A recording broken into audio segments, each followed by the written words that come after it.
Namaskar. Uh, Good afternoon, all viewers. Yes, from the topic, this program is for the course MES 103 Higher Education, the Psychosocial Context for the course PG Diploma in Higher Education, as well as a part of the specialization area Higher Education for MA Education. Actually, today's topic, as you have read, it is the profile of higher education students. Actually, all of you must be thinking what is difference about the students. All are students, whether they are at the primary school, pre-primary school, whether they are at the college.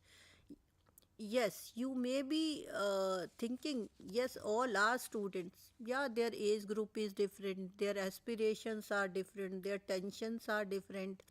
And one more thing, for a teacher, for any teacher, whether they are teaching at the pre primary level, whether they are teaching at the post secondary level, or the college level, or the higher education level, as a teacher, we should know our students. See, students knowing is not only their age group, it is not knowing their gender, it is not knowing only like the last that examination they have passed and the marks they have obtained. It is like knowing them about in totality, because yes, you may be like not agreeing with me when like, oh, every teacher should know all the personality or the characteristics of each and every student they are teaching. Yes, but there are few questions that we all of us are grappling as a teacher.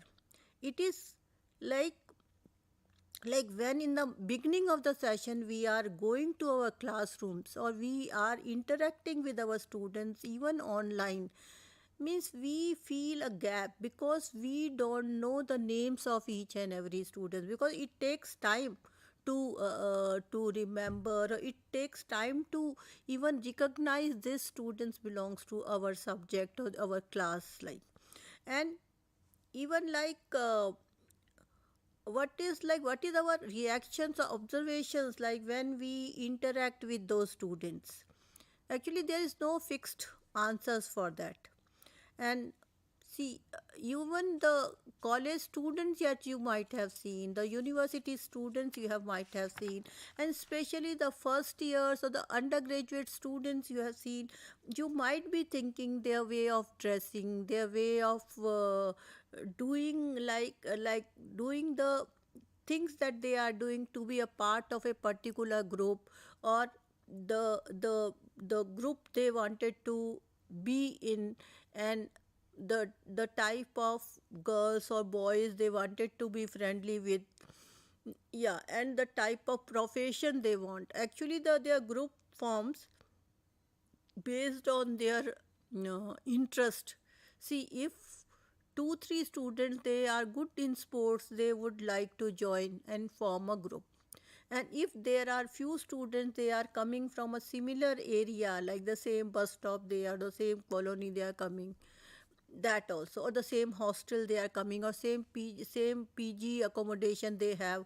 Actually, they also become a group, like part of a group in the initial stages, so that they can share their problems and advantages. They can even their studies, everything, like the problems they are facing, coming from home to the PG, coming from their school to college, and even the selection of the subjects. Many of them, they may be feeling the subjects that they have taken, they might have not, they must might be thinking that it may not be that suitable for them.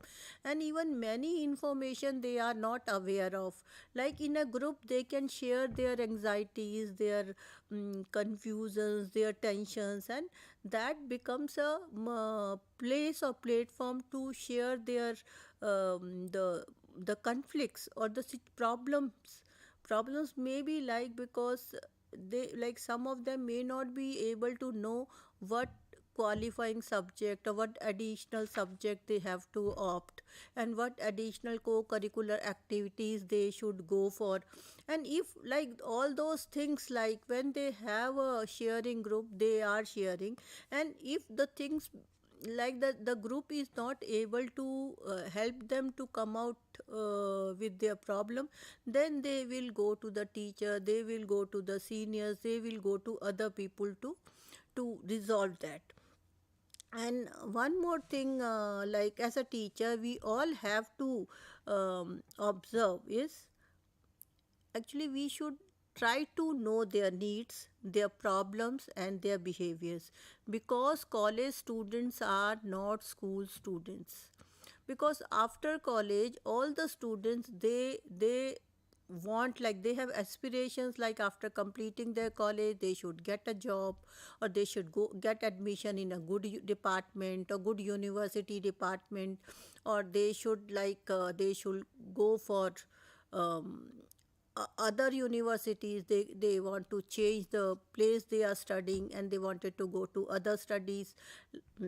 Yeah, and even whether one more thing is, like whether when what we are, like when we are in the classroom, when we are teaching to them, whether they are learning, whether they are participating. Because in colleges the classrooms are very big, and many times teachers, they don't know the names of the students, and they don't know whether, after many classes, they don't know whether this student is coming to her or his class, or or he or she has taken a different subjects.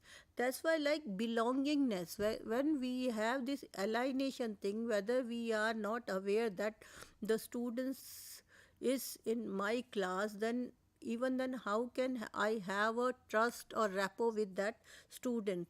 And when a teacher is not having a rapport with their students, then automatically we even feel at loss that whether what we are teaching or what we are interacting with our students, what we are guiding to our students, may not be that effective. That's why, like, we have to know our students.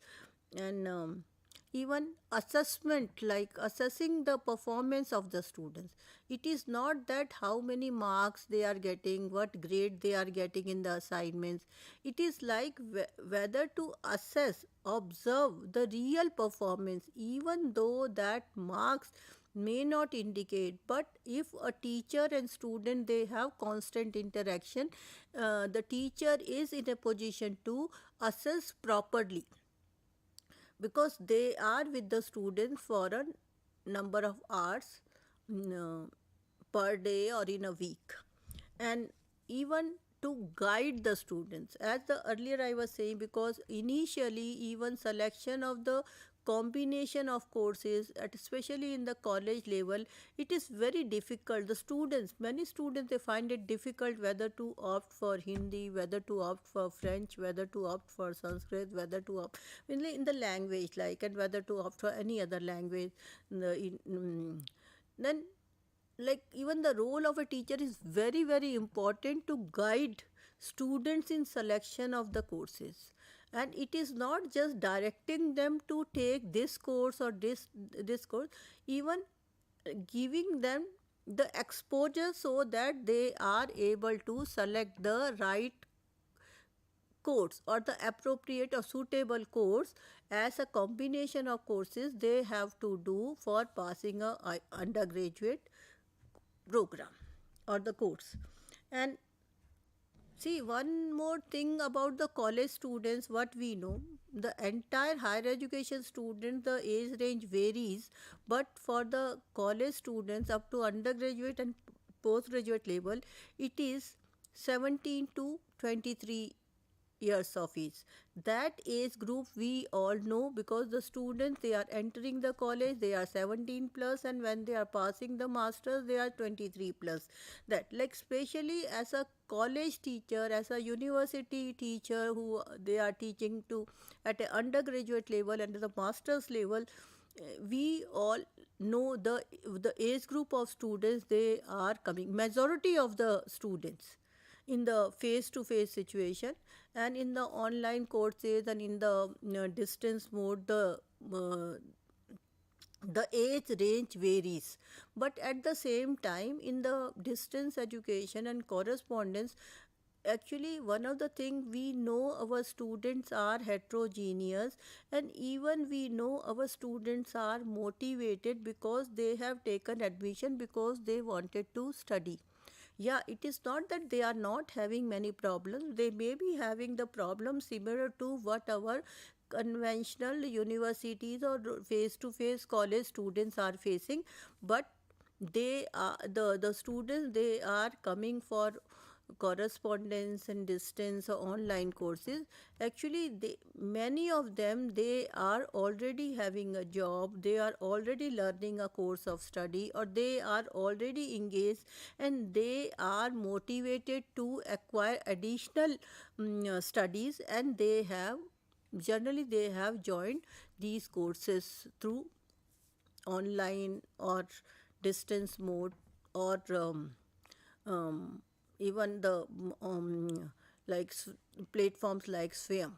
Yeah, but especially the colleges, the college going students, the university going students, that they are taking learning or education as a full time course. For them the problems are different because they are dependent either on their parents, they are dependent on their fellowship, they are dependent on financially, they are dependent on something, someone, and to ensure that that amount of money that they are getting every month or every year as a course of doing their studies, they want like assurance that it should be there till they complete the program, and after completion of that program they should be either get placement, or they should ensure even the continuation of the fellowship for the further programs. That is also equally important. And one thing is there, we know the age group, we also know their qualification, because at the undergraduate level, whether a student is joining an engineering program or whether they are joining a medical course, or whether they are doing a paramedical course, or whether someone is doing a BA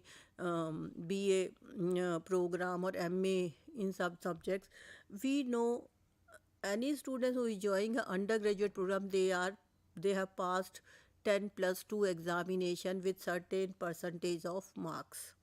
But that is there, but there is like it is not the complete information about that student the teacher is aware of, because we just know the percentage of marks because they have got admission in that college, they have got this much percentage of marks, but we don't know about their academic background, we don't know about their family background, we don't know about their transition context, whether from school to college, whether their school was in the same city where the university is located, or whether they have come from different city and now they are staying in the university hostel or college hostel and pursuing their studies, or whether they are staying with some of their relatives, or whether they are staying with PG, and whether someone is doing a part time job to support their education. Actually those variations, they are not essential for a teacher to know, but knowledge about these intricacies for a teacher is very very helpful to know the the characteristics of the personality of their students better. And even the medium of instruction, yes, some of the students they may be very fluent in English, and some of the students they may be very fluent in the other language, their medium of instruction. And if the medium of instruction in the college and the school remains the same, then students are in an advantageous position because they are able to comprehend better. But when the medium of instruction differ, then even acquiring sufficient proficiency in the medium of instruction that is available in the college, that even the students get the feeling that he or she is able to perform at the same level as his performance was in the school, even though the medium of instruction has changed. This is also equally important, because if there is a variation or change in the medium of instruction in the school vis-a-vis in the college or in the university, there are chances that students may not feel that confident.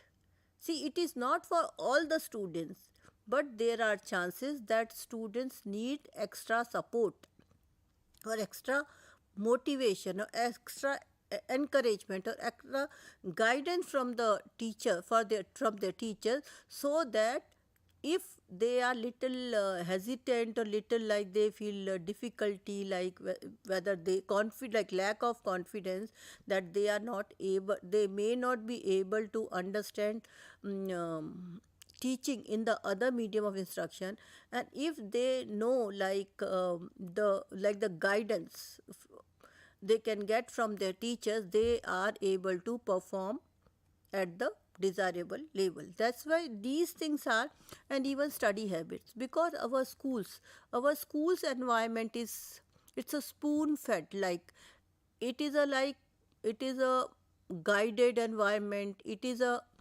um, closed environment, because students are coming in the school and till the uh, like the last this thing they are in the school, and for so many schools, so many years they are in the schools, and each and every teacher knows them, each and every student knows them, whether senior, junior, and even the principal knows them by name. And they are in the uniform, they are identified if they are outside the schools, and every, like it is a guided, it is a like restricted, like freedom also, it's restricted environment also, or something like where like they are moving in a closed thing, and they are supervised, they are guided, they are monitored.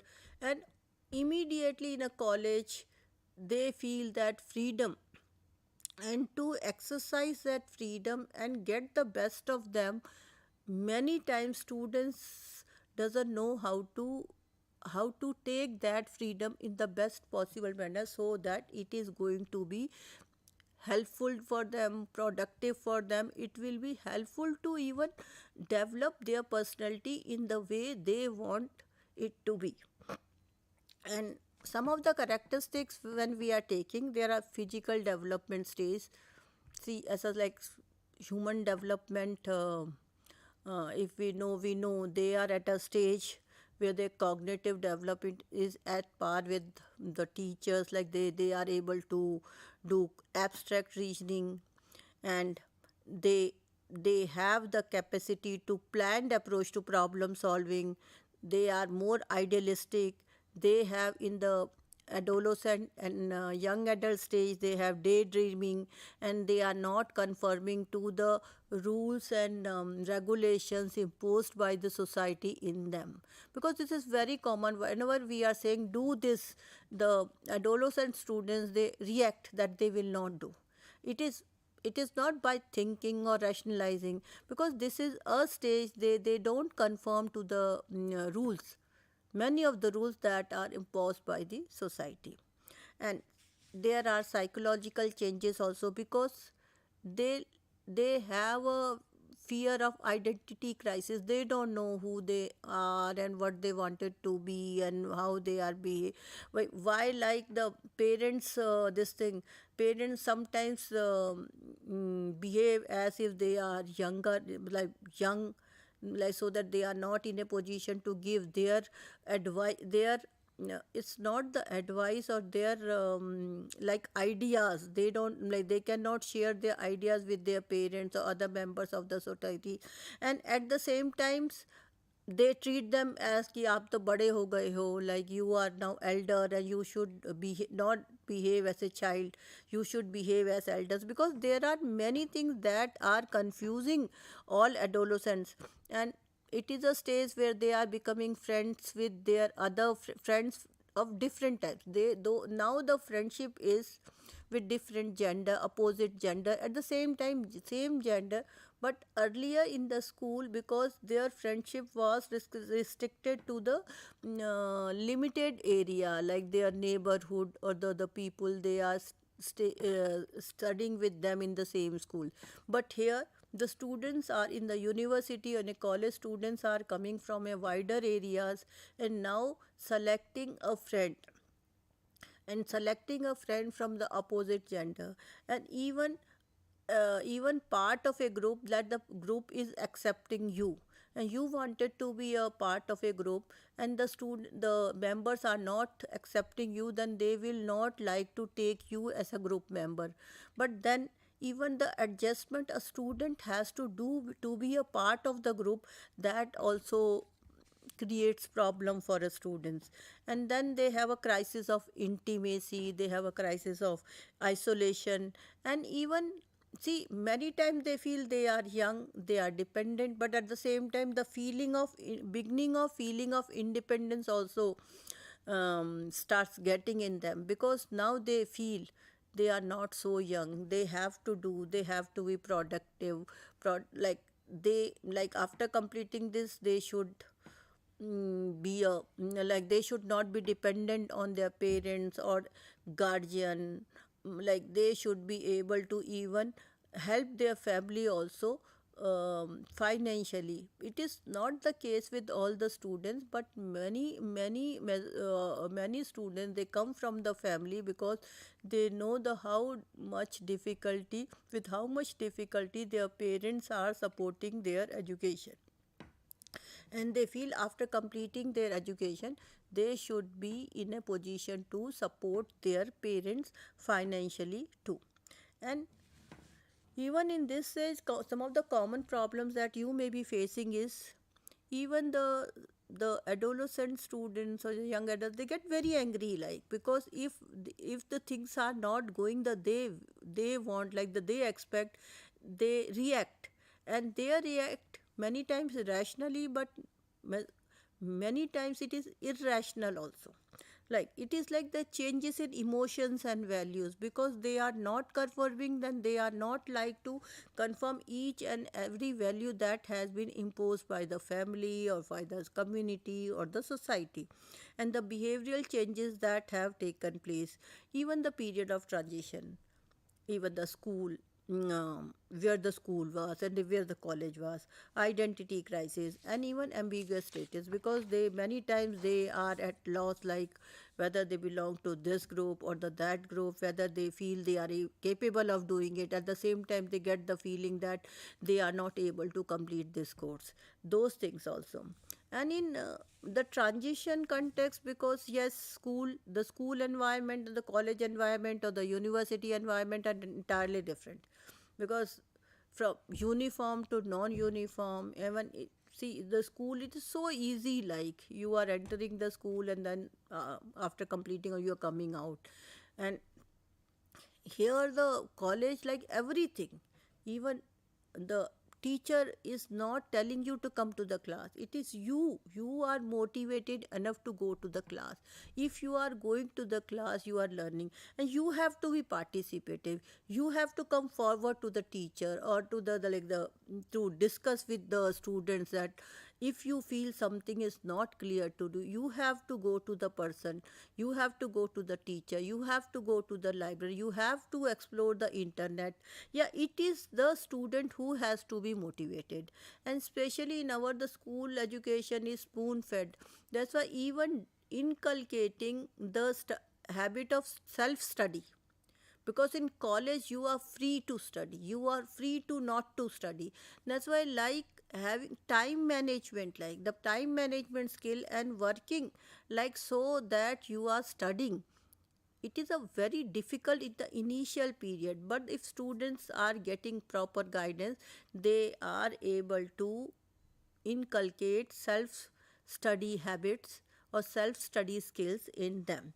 And especially the rural schools to urban college, urban school to urban college, there are, even we all can, like, anticipate some changes, not if not all. And even like, there are problems in school, we have the guidance counselor, we have the teacher, like we can go to our class teacher to tell like this problem. But in college, no, the students feel at loss, like to whom to contact. That's why if there is a rapport between the teacher, the subject teacher, and the students, then they are able to come to the teacher and tell like the common problems or the individual problems. At least they can share with the teachers, and they can come out with their problems. And actually, even in the COVID time, the problems was different. See, now the problems was even the entire change in the teaching learning scenario, because the face to face teaching was not possible that time. Then it has to be like, it should not be a big gap, and it has to be a interactive medium, it has to be a medium, even though the teaching learning was not that effective as was in the face to face situation. But to curtail the gap that was emerging due to due to closing of the closing of the schools or the learning institutes, and that closing of the interaction between the students and the teachers, students and the students, and even it's a routine, even lack of that routine, going to the school every day or going to the college every day, interacting with your students, interacting with your teacher, interacting with the other people in the college or universities.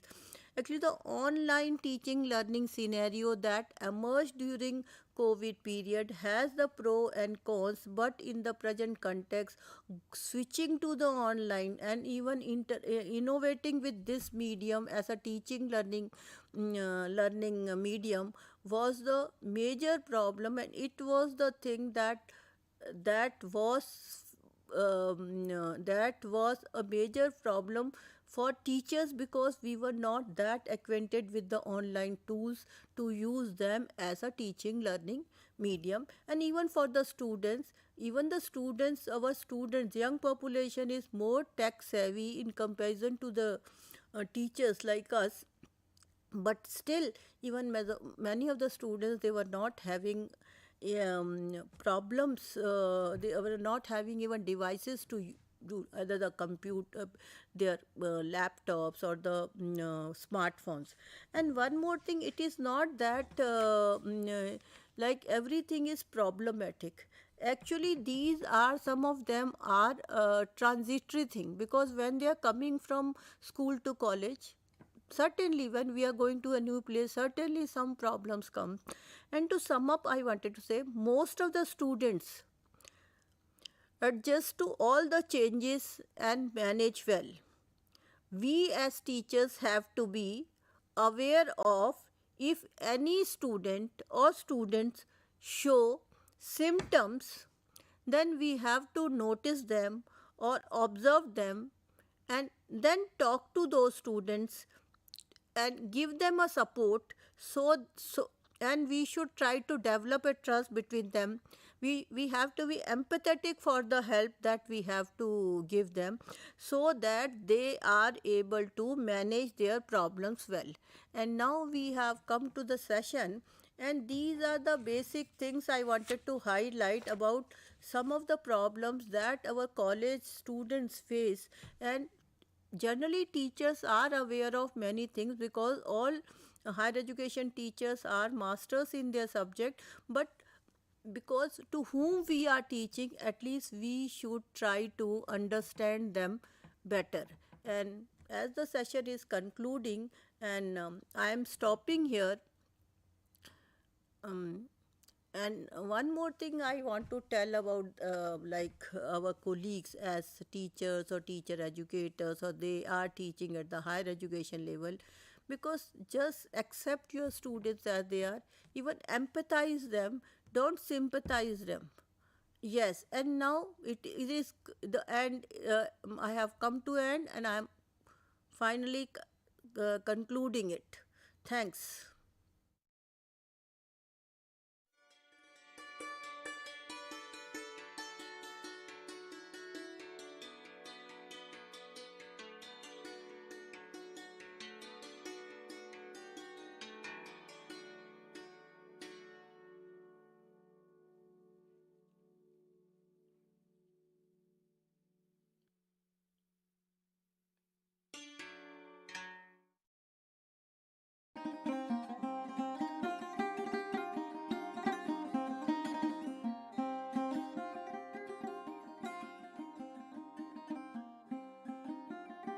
Indira Gandhi National Open University is established by an Act of Parliament, and in 2021 IGNOU is accredited by NEC as A++.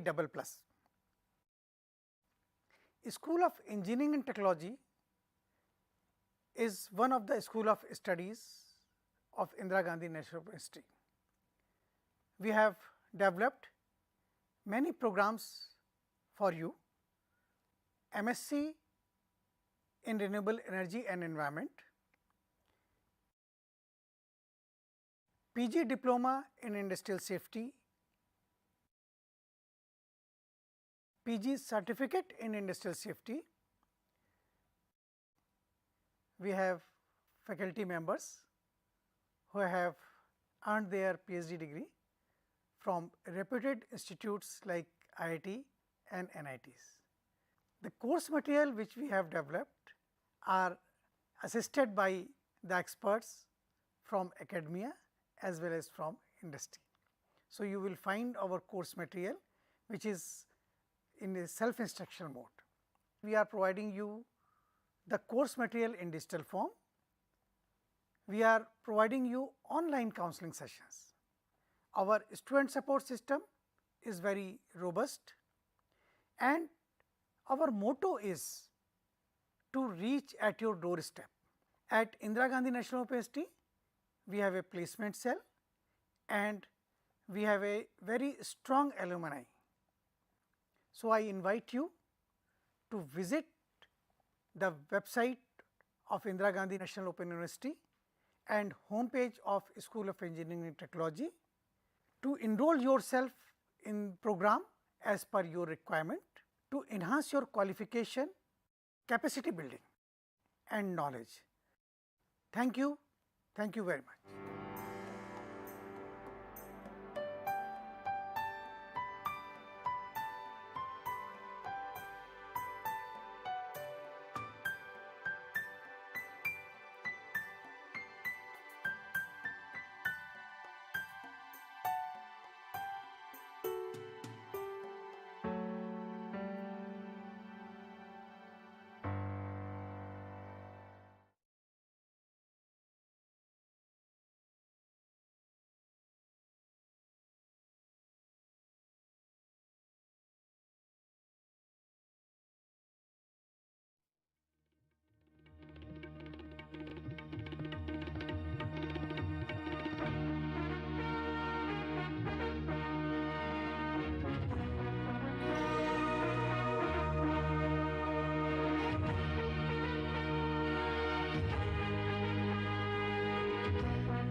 किसी भी चीज़ को हम कब छुपाते हैं?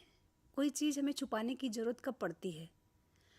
अक्सर कहा जाता है कि हम वही चीज़ छुपाते हैं जो चीज़ गलत होती है, या हमें लगता है कि यह चीज़ गलत है तो हम उसे छुपा लेते हैं। कभी कभी किया है आपने जीवन में ऐसा? या फिर अक्सर इंसान ऐसा करता है कि वह चीज़ों को छुपा लेता है। उसे लगता है कि ये चीज़ें उसकी कमियां हैं, ये चीज़ें जो हैं ये उसके, अगर वो है इन चीज़ों को प्रकट करेगा तो उसको क्या है, पीड़ा होगी, उसे दुख होगा, या फिर उसे कोई नुकसान उठाना पड़ेगा। ऐसे ही एक दौर में, ऐसे ही एक अक्स में, ऐसे ही एक समाज में मैं आपको लेके चलूँगी। जी हाँ, मैं बात कर रही हूँ एक ऐसी कहानी की जिसमें कि एक व्यक्ति जो है वह अपनी जाति को छुपा लेता है। जाति के बारे में क्या कहा जाता है? अगर हम कबीरदास की बात करते हैं तो क्या कहा कबीर ने? जात ने पूछो साध की, पूछ लीजियो ज्ञान, मोल करो तलवारी का, पड़ा रहने दो मयान। यानी कि जाति जो है, क्या जाति हमें मेन चीज़, यानी कि जात साधु की क्या जाति होती है? कुछ नहीं, वह तो सबका भला करता है, तो इसलिए जाति पूछने की ज़रूरत ही नहीं होती। मोल करो तलवारी का, यानी कि हमें मोल तलवार, यानी कि हमें ज्ञान का मोल करना चाहिए। मूल चीज़ क्या है उसका हमें जो है उसी का हमें मूल्य लगाना चाहिए। तो क्या यह वर्षों के बाद भी यह सार्थक हो पाया है? शायद अगर हम भारतीय समाज की अगर हम बात करते हैं तो भारतीय समाज में आज भी ये चीज़ें जो है वो जस की तस बनी हुई हैं। जाति जो है वो जाने का नाम नहीं ले रही है। आज रिश्ते हैं, जो परिवेश में जिसमें हम रहते हैं, हम देखते हैं कि व्यक्ति जो सब कुछ भूल सकता है लेकिन वह अपनी जाति को नहीं छोड़ता है। जाति इतनी गहराई से उसके अंदर उसने पेट की हुई है कि वह छोड़ना ही नहीं चाहता है। और इसी के ऊपर जो है बाबूराव बागुल ने कहानी लिखी है, जब मैंने जाति छुपाई। जी हाँ, ये जो कहानी है, यह कहानी एक ऐसे व्यक्ति की कहानी है, मैं शैली में लिखी गई है। जो नायक जो है वह अपने आप को जो है मैं के रूप में प्रस्तुत करता है। कहानी की शुरुआत ऐसे लम्हों से होती है, ऐसे पल से होती है कि वह दिखा रहा है कि वह किस प्रकार से उसे नौकरी मिलती है। जब किसी व्यक्ति को नई नई नौकरी मिलती है तो उसका जो हृदय है वह उद्वेलित हो जाता है। उसमें दो चीज़ें स्वाभाविक रूप से आती हैं, एक खुशी और दूसरा उन्माद। जी हाँ, इसी प्रकार की यह कहानी है। आपको मैं लेके चलती हूँ एक ऐसे शख्स के पास जिसका जन्म जो है निम्न जाति में हुआ है और जो है उसकी जब रेलवे में उसकी नौकरी लगती है। कहाँ पे? यहाँ इस कहानी में जिस प्रदेश का जिक्र किया गया है वह गुजरात का उगना गांव है। जी हाँ, उगना गांव के जो है रेलवे रेल का एक जो छोटा सा जो विभाग है उसमें जो है रेलवे इंजन में जो है एक नौकरी करने वाले शख्स की यह कहानी है। रेलवे इंजन में उसकी नौकरी लगती है और वह जो है बड़ा खुश होके जाता है कि जो है मैंने अपने परिवार को, मैंने अपनी पीढ़ियों को मैंने बदल दिया है और मुझे जो है नौकरी मिली है। और नौकरी करने के लिए जब वह जाता है तो अपेक्षा करता है कि जिस तरह से उसका हृदय जो है वो आह्लादित हो रहा है, मारे खुशी के जिस प्रकार से वह झूम रहा है, वैसा ही तो समाज होगा। अब वह एक नए समाज की संकल्पना करेगा और एक वह खुशियों से भरा उसका जीवन होगा और उसका परिवार का और वह लोगों के लिए की मिसाल की तरह से जो है वह अपने आप को स्थापित करेगा। इसी भाव को लेकर जब यानी कि नायक जो है वह जाता है नौकरी करने के लिए तो वह क्या देखता है कि उसके जो सपने हैं, उसके जो अरमान है, उसका जो नया करने का जज्बा है और उसके अंदर जो चीज़ें हैं वह आहिस्ता आहिस्ता से जो है किस प्रकार से ध्वस्त होती जाती हैं। देखता है वह समाज में किसमें? जहाँ वह नौकरी कर रहा है। आज भी हम सामान्यतः अगर मैं बात करती हूँ बहुत से कहानीकारों की, लेखकों की और आत्मकथाओं की, जीवनियों की, तो हम देखते हैं कि चाहे वह कृष्णा अग्निहोत्री हो या चाहे वह जो सुशीला टागभरे हो या अगर हम दलित लेखिकाओं में बात करते हैं कौशल्या बेसंतरी हो या फिर सूरजपाल चौहान हो, उन्होंने जो है मेरा बचपन मेरे कंधों पर, शिवराज सिंह बेचैन को आप लीजिए, जितने भी जो लेखक हुए हैं जिन्होंने दलित मुद्दों को लेकर अपनी बातें रखी हैं, उन्होंने सबने जो है वह अपनी समस्याओं को समाज के सामने रखा है। उसका रूप चाहे कुछ भी रहा हो, कहानी रहा हो, कविता रहा हो, निबंध रहा हो, आत्मकथा रहा हो, किसी न किसी रूप में उन्होंने समाज के सामने इस चीज़ को रखा है। तो जो कहानी है बाबूराव की, वो क्या लिख रहे हैं? वो लिख रहे हैं कि भारतीय समाज में किसी भी जाति में जो पैदा होना है वह सबसे बड़ा अभिशाप है। अगर निम्न जाति में आपने जन्म ले लिया तो इससे बड़ा दुर्भाग्य कुछ हो ही नहीं सकता है। और इसी दुर्भाग्य का जो है पूरी दास्तान वो इस कहानी में सुनाते हैं कि जैसे ही वो जाते हैं वो देखते हैं कि एक जो है इस कहानी के जो मूल पात्र हैं वह रामचरण तिवारी, जी हाँ, रण छोड़, देवजी, माता प्रसाद और खुद लिख जो है किस प्रकार से देखता है कि जो एक व्यक्ति है जो निम्न जाति से है उसको सब मिलकर किस तरीके से उसका शोषण कर रहे हैं। और उनसे पूछते हैं कि भाई देखो, जाते पूछते हैं कि भाई निम्न जो जातियां होती हैं उनमें तो ये होता है, उनमें तो ये चीज़ जो है, ये जो उनकी चीज़ें जो हैं ये शुरू से ही उसमें ये चीज़ें आ जाती हैं और वह इन चीज़ों को जो है लागू करता है। जो है ब्राह्मण जो है वो तो शासन करने के लिए ही पैदा हुआ है, राजा बनने के लिए ही पैदा हुआ, कुछ चीज़ें जो होती हैं वो छूटती नहीं हैं। ऐसे ऐसे जो है अगर आप पूरी कहानी को अगर आप देखोगे तो एक ऐसा दौर इस कहानी में चलता है। और उस समय जो है मैं यानी कि नायक क्या करता है, देखता है वह सारी चीज़ों को और अपने साथी को प्रताड़ित होते हुए देखता है। महार जाति की जो ये कहानी है, महार जाति से जुड़े हुए एक व्यक्ति की जो कहानी है, इसमें बताया है कि निम्न जाति यानी कि महार जाति में पैदा होने के कारण किस प्रकार से उनको हर चीज़ में उसको काटा जा रहा है, हर चीज़ में उसे नीचा दिखाया जा रहा है, योग्य होने के बावजूद भी जो उसे दबाया जा रहा है। ये सारी चीज़ें जब वह देखता है तो उसे लगता है कि मुझे अपनी जाति नहीं बतानी चाहिए। आज हम देखते हैं सामान्यतः, तो अगर स्कूल में बच्चा जाता है छोटा सा, उससे पूछा जाता है तुम्हारा नाम क्या है, बच्चा बताता है मेरा ये नाम है। तुम्हारा सरनेम क्या है, सरनेम क्या होता है। अगर बच्चे को नहीं पता है, वो घर आके मम्मा से पूछता मम्मा ये सरनेम क्या होता है। अगर माँ कहती है बेटा कुछ नहीं होता सरनेम, तो नहीं मम्मा कुछ ना कुछ तो होता है। ये आज जो है आज की जो नई पीढ़ी की जो कहानी है, ये इसमें बताया गया है कि आज भी हम जो है शिक्षण संस्थान हो, कितने जो है कोई भी जो है कार्यस्थल हो, वहाँ पे व्यक्ति की पहचान उसकी जाति से ही की जाती है। एक जाति के जो व्यक्ति होंगे वो तुरंत अपने जाति के लोगों को उससे वो मिलते हैं, पहचान करते हैं, और हाँ हम जो है और हम इसको जो है क्या बोलते हैं कि हम सब मिल एक हैं। कहाँ की सच्चाई है ये, क्या मतलब जो है आज जो है जिस की संकल्पना जो है जिस देश की आज़ादी के लिए, जिस देश की संकल्पना के लिए, जिस देश के विकास के लिए इतने योद्धाओं ने जो अपनी कुर्बानियाँ दी, इतना बलिदान दिया, इस दिन के लिए, ये दिन देखने के लिए कि हर जगह पे जाति को देखकर तिलक किया जाता है। ये कौन सी मानसिकता है। इसी को बाबूराव ने अपनी कहानी में उठाते हुए लिखा है कि ये जो भारतीय जो समाज है, इसमें जाति की जो विडंबना है वह व्यक्ति को अंदर तक तोड़ के रख देती है। एक व्यक्ति जिसकी नौकरी लगती है रेलवे इंजन में, न जाने कितने सपने बुन के वह जो है अपना पूरा जो है परिवार कहिए, पूरी भावनाएं कहिए, पूरे भावनाओं का समंदर लेके जब काम करने के लिए अपनी ड्यूटी पे जाता है, उस समय उसे नहीं पता होता कि उसका ये हश्र होने वाला है। ये कहानी जो है यह हमें बता रही है कि किस तरीके से जो है एक व्यक्ति विशेष को उसी की जाति के कारण जो है कदम कदम पर जो है शर्मिंदा होना पड़ता है।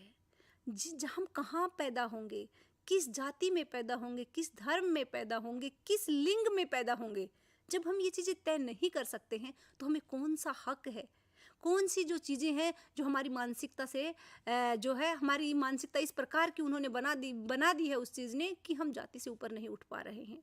अगर आप देखते हैं कि एक अनपढ़ की कहानी, सुशीला राय क्या लिखती है कि जाति का दंश जो है जाता नहीं है। जाति के दंश को मैं जो है हर पल मैं जाति के दंश को महसूस करती हूँ। क्या होता है दंश? एक ऐसी पीड़ा, एक ऐसा दर्द जो शब्दों से बयान नहीं हो सकता।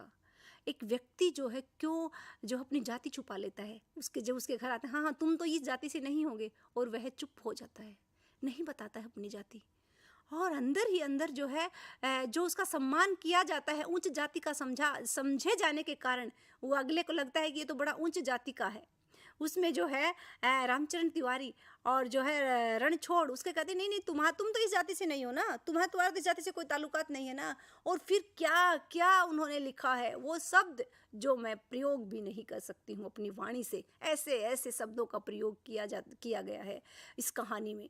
बाबूराव ने लिखी हैं वो सारी चीज़ें कि ऐसे इस तरीके से उनको बोला जाता है। और हम बात करते हैं 21वीं सदी की, हम बात करते हैं विकास की, और हम बात करते हैं आधुनिकता की। ये सारी चीज़ें जो है ये कौन सी आधुनिकता है, कौन सी स्वतंत्रता की हम बात कर रहे हैं, कौन सी आज़ादी की हम बात कर रहे हैं। ऐसे बहुत से जो सवाल जो है यह कहानी हमारे सामने लेकर आई है। इस कहानी के माध्यम से लेखक ने बहुत से दृश्य खींचे हैं, जिसमें सबसे पहला जो दृश्य है वह छुआछूत का है।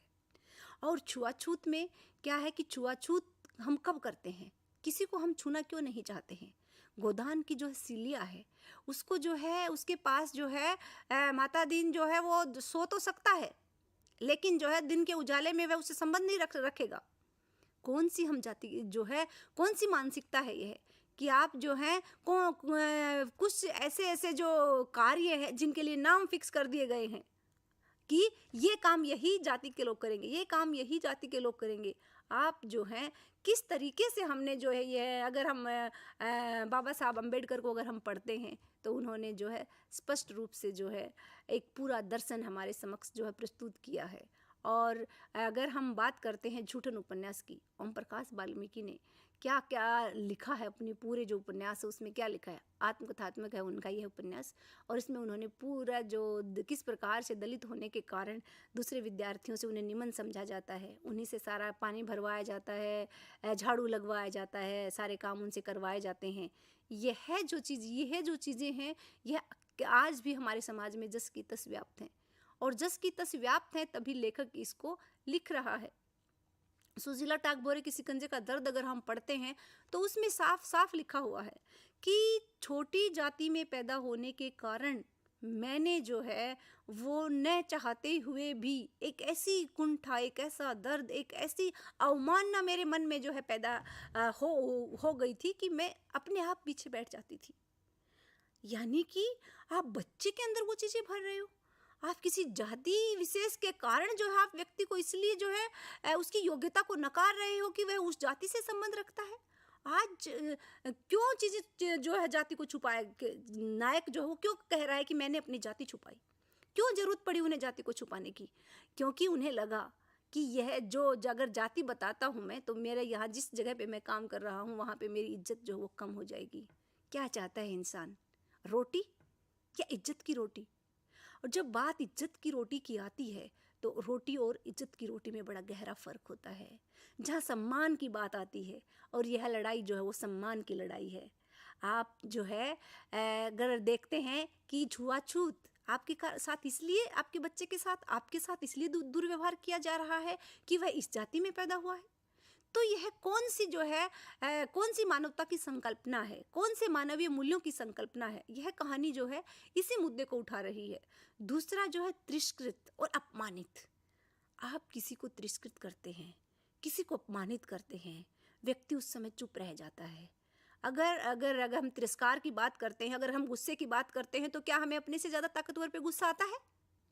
क्या एक बच्चा अपनी जो है माँ के ऊपर जो है बच्चा तो माँ के ऊपर गुस्सा कर सकता है, लेकिन क्या एक विद्यार्थी अपनी प्रिंसिपल पे गुस्सा कर सकता है? इसी तरीके से जैसे जैसे गुस्सा है क्या, हम किसको हम अपमानित करते हैं, किसको हम जो है नीचा दिखाने की कोशिश करते हैं। यानी कि जहाँ हमें लगता है कि कहीं ना कहीं जो है ये एक मेरे सामने जो है एक ऐसा मुद्दा लेके या जो वो बात ये बोल रहा है जो मैं सुनना नहीं चाहता या जो मैं स्वीकार करना नहीं चाहता, यह व्यक्ति वह बात बोल रहा है, यानी कि उस बात को हम सुनना नहीं चाहते तो हमें गुस्सा आता है। और अगर सच कहा जाता है तो गुस्सा आता है। अगर बात कहते हैं कि दलित विमर्श, अगर बात करते हैं स्त्री विमर्श, आखिर होते क्या हैं? कौन विमर्श करता है? कौन जो है आज सबके सामने मैंने जाति छुपाई कहानी लिखने की हिम्मत कर सकता है? यानी कि आज जो है आवाज़ लोग उठा रहे हैं और उसी आवाज़ उठाने के दौर में जो है यह कहानी लिखी गई है, जो एक ऐसे व्यक्ति की कहानी है। क्या कहते हैं कि जैसे ही मैं वहाँ पे जाता हूँ तो वह मुझे अपने पास बुलाता है और पास बुला के कहता है, अरे अरे अरे इधर आओ इधर आओ इधर आओ। रणछोड़ कहता है उसने, और फिर पूरी कहानी बता देता है कि इसको मैंने इस प्रकार से जलील किया, इस प्रकार से मैंने इसको नीचा दिखाया, इस प्रकार से जो है मैंने क्या है कि इस प्रकार से इसको जहाँ जहाँ मुझे मौका लगा है वह मैंने इसको जो है नीचा दिखाया है। और उसके बाद जो है रणछोड़ और देवजी पात्रों से जो मुलाकात होती है, सबसे पहले जो है सरनेम पे बात होती है। बहुत लंबी बहसें छिड़ती हैं कि सरनेम क्या होते हैं, सर कौन सी जाति में कौन से सरनाम लगते हैं, और उसके बाद कौन सी जाति कहाँ से निकली है और किस जाति का क्या इतिहास रहा है। आज भी जो है हम जो है अगर अपने चारों तरफ इर्द गिर्द अगर हम देखते हैं तो हम इस चीज़ से अछूते नहीं हैं। एक व्यक्ति जो है वह जो है एक उसी जाति में मरता है जिसमें वो पैदा होता है, छोड़ना ही नहीं चाहता है। यानी कि उसको पकड़ के वो बैठ जाता है कि मैं विशेष जाति धर्म से संबंध रखने वाला हूँ, इस जाति में मैंने अपना जन्म लिया है। और जब इस तरीके से एक व्यक्ति विशेष का कार्यस्थल पे जब वो जो है अपने आप को जब अपमानित महसूस करता है तो कैसे कैसे उसका आत्मविश्वास जो है वो डगमगाने लगता है। एक व्यक्ति जो देश को, परिवार को, सबसे पहले परिवार और फिर देश को बदलने का सपना लेके किसी कार्यस्थल पे जाता है और वहाँ पे जो है उसे इसलिए नीचा दिखाया जा रहा है, हर चाहे वो कागज पत्रों को लेकर हो, चाहे वह छोटे छोटे कामों को लेकर हो, हर जगह पे उसे ये एहसास करा दिया जाता है बड़े ही आराम से कि तुम जो है निम्न जाति के हो और इसी में तुम, यानी कि तुम्हारी इतनी सी ही मर्यादाएं हैं, तुम इसी में तुम रहो, यही तुम्हारा चोला है, यही यानी कि तुम्हारा दायरा सिर्फ इतना सा है। और तुम्हारी पहचान जो है, चाहे तुम कुछ भी बनो, तुम्हारी पहचान जाति विशेष के कारण ही की जाएगी। और जब व्यक्ति के अंदर इस चीज़ का आक्रोश आता है, आज आक्रोश आता है, तो वह अभिव्यक्ति देता है।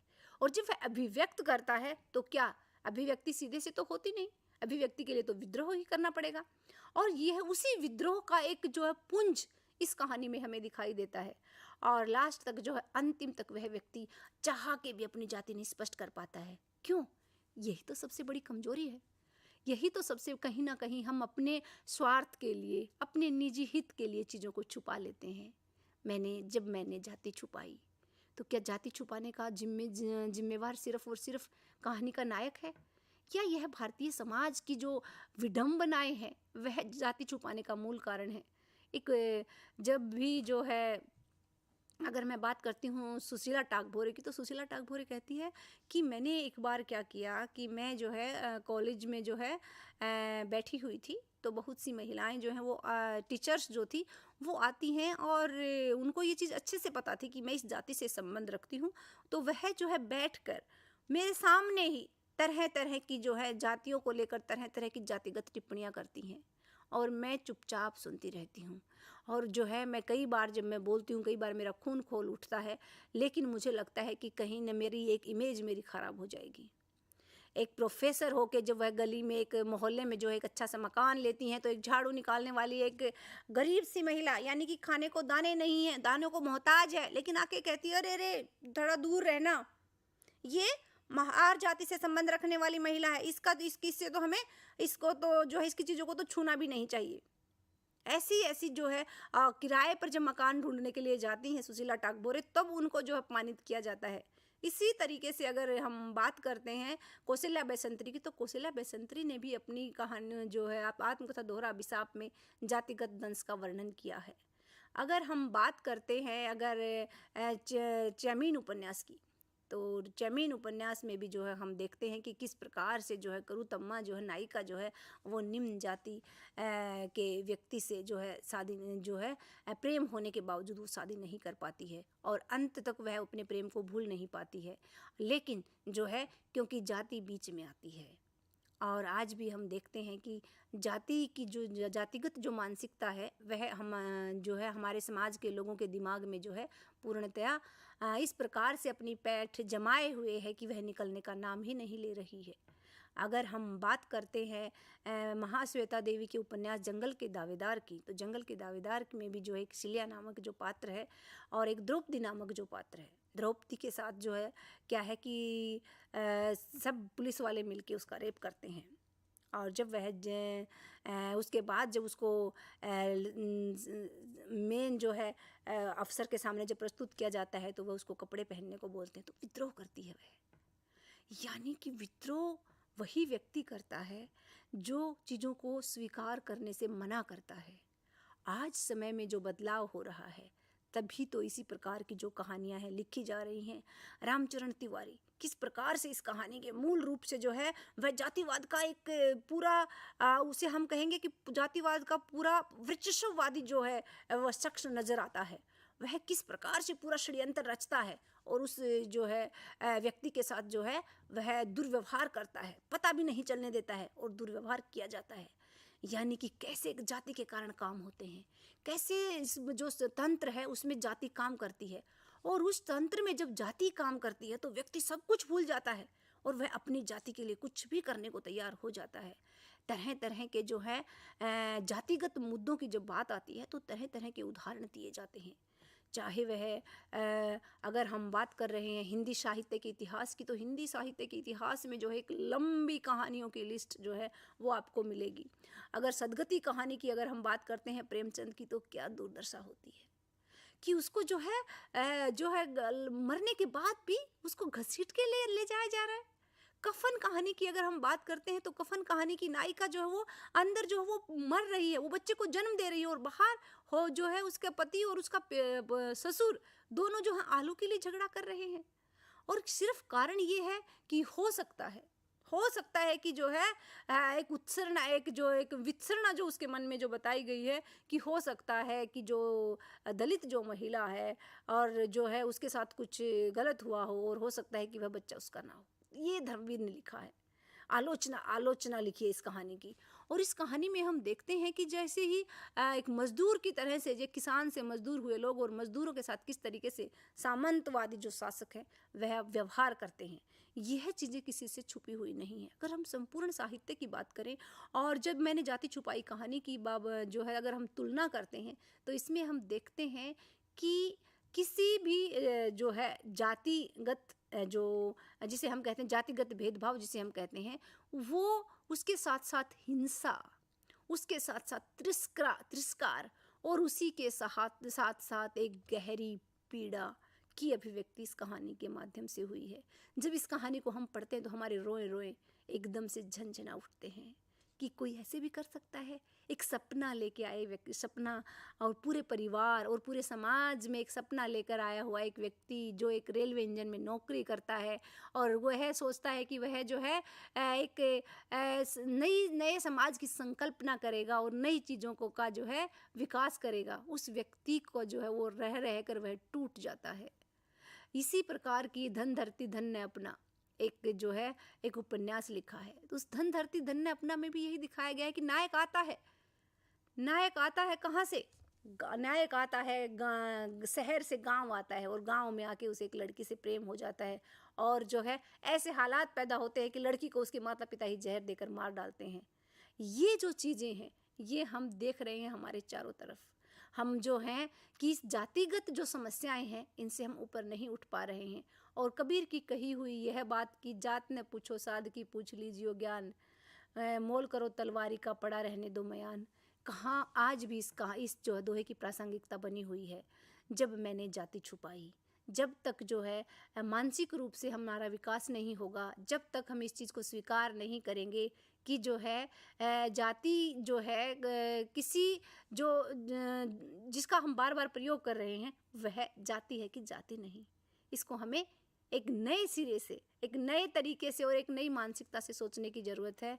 और जो जातिगत जो दंश है वह वास्तव में एक जहर के समान है, जिससे जो है सिर्फ और सिर्फ मानवीय जाति का और भारतीय सभ्यता का और भारतीय मूल्यों का सिर्फ और सिर्फ जो है गर्त में ही वो चीज़ें जा रही हैं। सिर्फ और सिर्फ पतन हो सकता है, विकास नहीं। विकास के लिए तो हमें यही कहना पड़ेगा कि जाति जो है हमारी कोई न हमारी पहचान है, न हमारे मूल्य हैं, न ही हमारी भारतीय संस्कृति के लिए जो है वह कोई भी नया आयाम प्रस्तुत कर सकती है। इसलिए यह जो बाबूराव की जो कहानी है ये एक नए सवाल को छोड़कर जाती है कि जातिगत समस्याएं भारतीय समाज को जो है वह किस प्रकार से ध्वस्त कर रही हैं। कैसे एक व्यक्ति कमज़ोर हो रहा है, कैसे वह रो रहा है, कैसे वह गिड़गिड़ा रहा है और किस प्रकार से वह आक्रोश के साथ खड़ा भी हो रहा है। उसमें महिलाएं भी हैं, पुरुष भी हैं और लेखक भी हैं और लेखिकाएं भी हैं और सबसे बड़ी बात यह है कि आप भी हैं और हम भी हैं। और परिवर्तन स्वयं से शुरू होता है। यह कहानी एक विचार को लेकर लिखी गई कहानी है कि छुपाने की ज़रूरत जो है उसी को पड़ती है जो जिसके कारण जो है व्यक्ति को लगता है कि वह उसको नीचे की तरफ, गर्त की तरफ लेकर जाएगी। तो बाबूराव की यह कहानी जो है इसी भाव को लेकर लिखी गई है, इन्हीं मूल्यों को लेकर लिखी गई है और एक भावनात्मक कहानी है जो मानवीय संवेदनाओं को लेकर लिखी गई है। तो इतनी सी थी यह कहानी जब मैंने जाति छुपाई।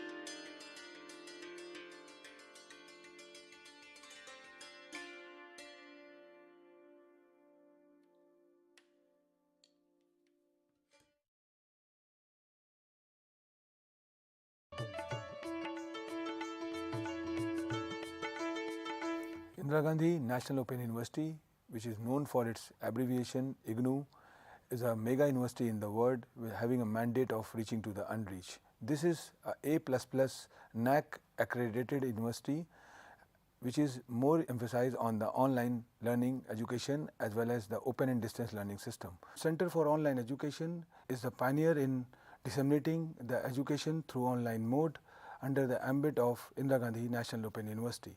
Now, with the change of time, with the change of technological era, this university have moved from brick and mortar system to click and mortar system.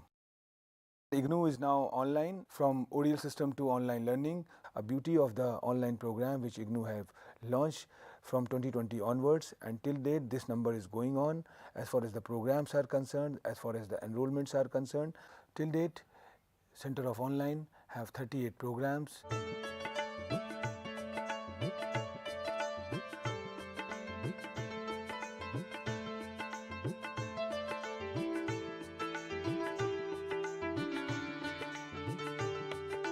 These programs are bifurcated into master's program, bachelor's degree program, certificate programs, diploma programs and postgraduate diploma programs.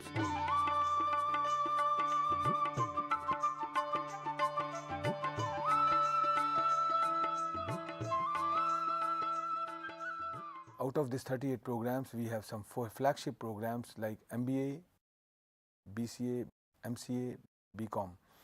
And Center for Online Education had developed their own learning management system backed with Moodle, and this learning management system have followed a 4-quadrant approach. So the first quadrant is more emphasizing on video part, that how we are going to connect with the learners, and then the second quadrant is more emphasizing on the self-learning material. Then we have assessment, and finally the examination and evaluation part is there. So this 4-quadrant approach is holistic in nature and takes into consideration how the learners are going to be evaluated and examined. As far as the support system is concerned, IGNOU follows the 3-tier approach, that is the headquarters, regional centers and LSCs, which we usually call the learning support centers. With the help of this 3-tier approach, we are in touch with our learners in the ODL mode as well as online learners. We have a dedicated campus placement cells where learners used to be placed once they accomplish their course, and a huge alumni bank of millions of students. This is the USP of the IGNOU.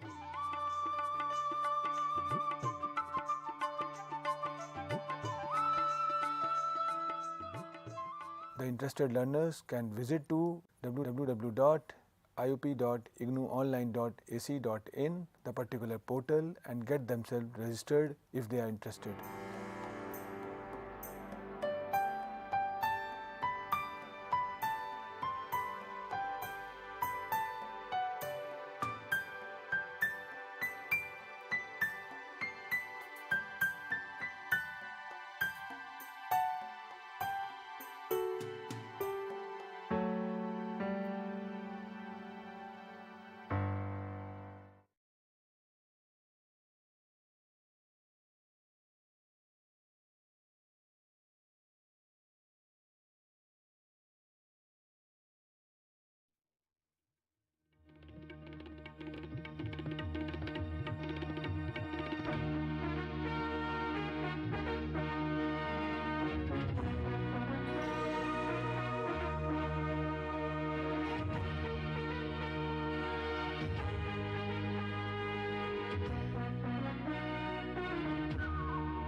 Hello students. Today I'm going to discuss this topic, gender and caste. As you know that it's been very important topic and many academicians currently working on these areas. I mean it's something a very buzzword which most of the academicians from India and across the world are working on. So, to understand this debate, in fact, I would ask that to look into the material of the course of the MWG 002, MWG 006, MWG 009. I mean, the courses Gender and Power, Gendered Nation, and also Women in Social Structure. There are other courses of the masters in women's and gender studies where we also dealt by and large with these issues in order to understand the various manifestation of it through several forms. Like for instance, in MWG 010, we are dealing with this question of the community and caste, which is of course a very different sort of things. So today, to make you understand that, let me sort of focus on a few things, that what are the main objectives of this lecture. To know about the role of the caste system, to understand about gender, to learn the relation between caste and gender, to know some of the key writings on these issues, and also I would try to sort of touch upon the relation between the class, caste and gender, because it cannot get into only in order to understand the caste and gender debate. However, it's been important to understand the relationship of the caste and gender when one is looking at, gender and caste relationship, because the caste is something, a primary category in which one would see that, it is sort of intertwined in nature, and then it structures the Indian as well as South Asian polity and the society. And therefore it's been important to that we need to question this category of the gender and caste through several issues. One would argue that it is a category which has been built through colonial, post-colonial and pre-colonial notions, and you can see that if you look at in fact this the text. For instance, that I would urge you to look into the debate how this category evolved in the pre-colonial society. As we know that one of the very path-breaking work which Uma Chakravarti has done, and the name of the book is Gender in Caste. When we look at that, it explains to us that how this debate from Varna to Jati came into existence, and then how the system of the caste came into existence. And one would also see the whole debate on the gender question, the example which she is citing from the Gargi's example which she is citing, and also the power relation and dynamics and how patriarchy was operating during that time, because women do have an access to during that time regarding the knowledge production.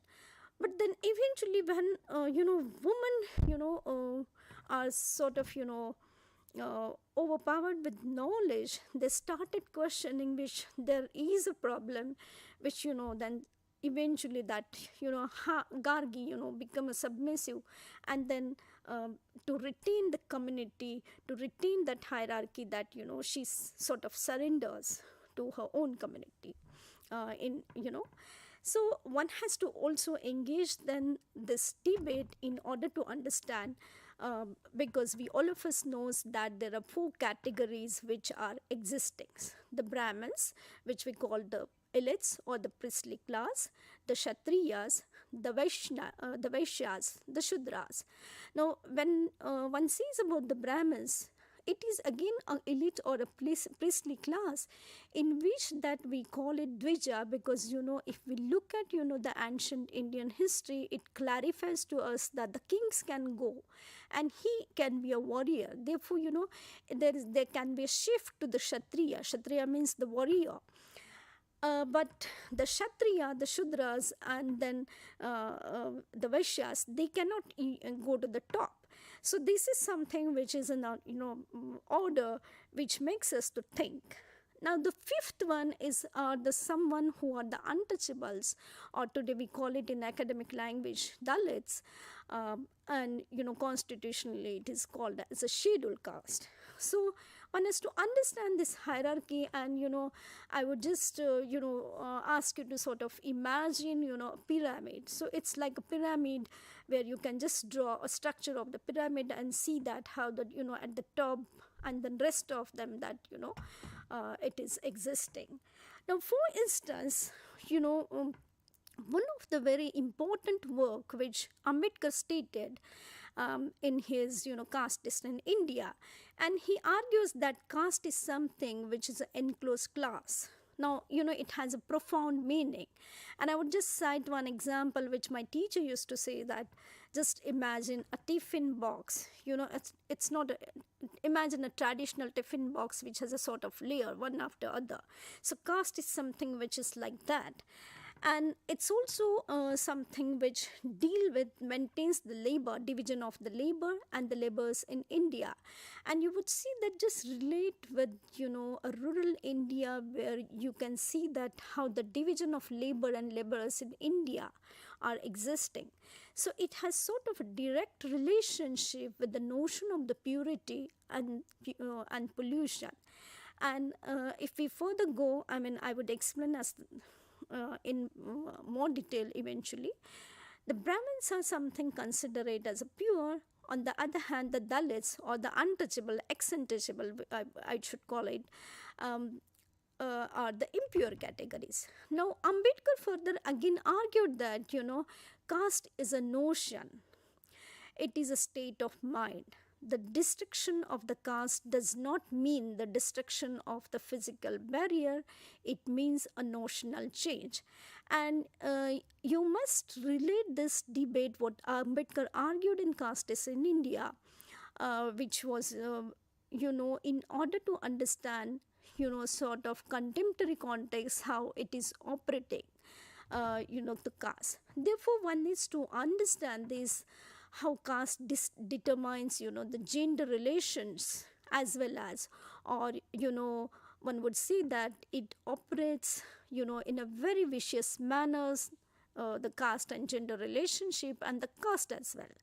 So number of scholars in fact argued that Indians or Indian society is divided or based on the practice of the caste, and you would see that the gendered marriage and the ways in which the opportunities happen. Now, if we analyze the text, the very text, the caste is in India, which Ambedkar wrote in 1916, in fact he presented in fact this. One would categorically see that the ways in which that it is engaging us, because he further says that it is again been a debate, the mechanism of the caste being sort of ostracized through the, and I quote, superimposition of the endogamy on exogamy. And for instance, I would immediately say to you to relate with the Kham Panchayats. And therefore, the silence and the feature of the caste restricts the marriage between the individuals from a different caste. Thus, it controls, in fact, the sexuality as well. Caste, gender, and patriarchy are subjugated to the notion of the purity and pollution. And you would see that even, after independence, that a number of cases had been happening when we relate this debate of the purity, pollution, endogamy, exogamy debate, in a larger context, one would see that how, the killings are happening. In fact, feminists have taken a position that whose honor it is, because, in the honor killing is the word which has been commonly used through media, all kinds of media. But the feminists have been questioning that whose honor one is talking about. Killing the woman does not mean that. So therefore, one needs to question it here. Further, that Ambedkar sort of challenged the patriarchy that exists within Dalit community, as well as cutting across, and where he argues that because a Brahminical patriarchy, which this concept further have been sort of developed by Uma Chakravarti. And you would see that the patriarchy, because these patriarchal values of the domination which are there, and one would see that it is rooted in the Indian polity. So it resulted in a major challenge to the dominant patriarchy which is existing in India. Now, for instance, that when one is doing the study of the caste and gender, as I mentioned in the beginning, that by and large, that most of the scholars who are working, they are looking into, sort of the Dalits, the category of the Dalit. But I think that we need to also go beyond and look into this debate further in order to understand. And I would, um, uh, I would be very happy to, sort of recommend some of the book like Ramesh Berry's book, in which that he's talking about the category of the Brahman, how the shift has been taken place. Of course, because, the one needs to engage with these kind of academic debates in order to understand, the complexity of it. So, when one is talking about the caste and gender, or the gender and caste, the quickly that, it reminds to me some of the issues. For instance, the Dalit women who exist at the lower level of the caste hierarchy suffers from the, the brutal forms of the caste and the patriarchy. Dalit women are oppressed by the non-Dalit men, non-Dalit women, Dalit men, and this social determination constitutes triple forms of oppression.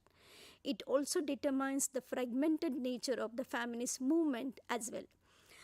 And for instance, that when one is talking about this triple exploitation, I would further say that, there are multiple forms of exploitation to leak into this debate, as Gopal Guru in 1991 EPW article, Dalit Women Talk Differently, argues that there's also been internal and external patriarchy which is existing and which one needs to challenge in the everyday basis. At the same time, you can observe and see that how it is operating in the society. Further, it's been very important to understand that we need to analyze that there is a conspicuous silence of the hegemonic feminist movement towards the category of caste within Indian feminism and the social composition of the feminist leadership in India. Similarly, the Dalit women activists from the Nepal, such as Durga Sob, argued that the mainstream feminist movement in Nepal have failed to address the issues related to the Dalit women. I cited this example of the Nepal because when one is talking about the South Asia, Nepal is a neighboring country, and we need to understand that it's not something in India, it is existing. It is existing across the South Asia. Now, as I argued and, sort of put this formulation that the mainstream feminists never even address this question and the social location and the leadership which matters a lot.